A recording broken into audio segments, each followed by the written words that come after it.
Я счастлива. Я просто очень счастлива от того, что наши дети поженятся. Все?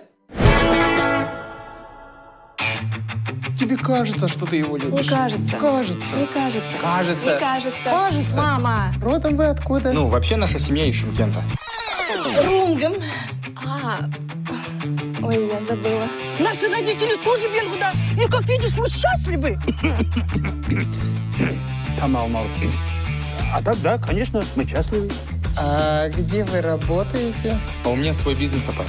Апай, значит. Айналайн, Диана-жан, у меня рука болит. Ты чай налей, пожалуйста. Вот, пожалуйста. Рахмет. Батк-пет-пет.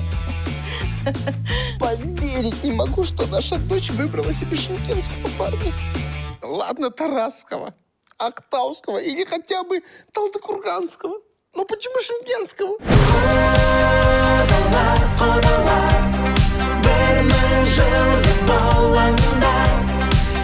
Құдалықты үйде өткізбеуші ме еді? Мыналарың білмейді ғой. Соны айтам. Кожаный плащ итальянский.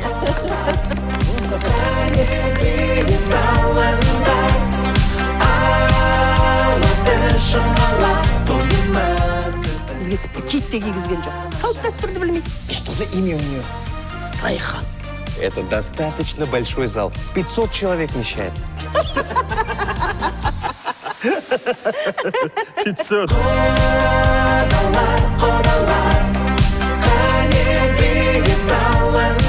А вы не алкогольный?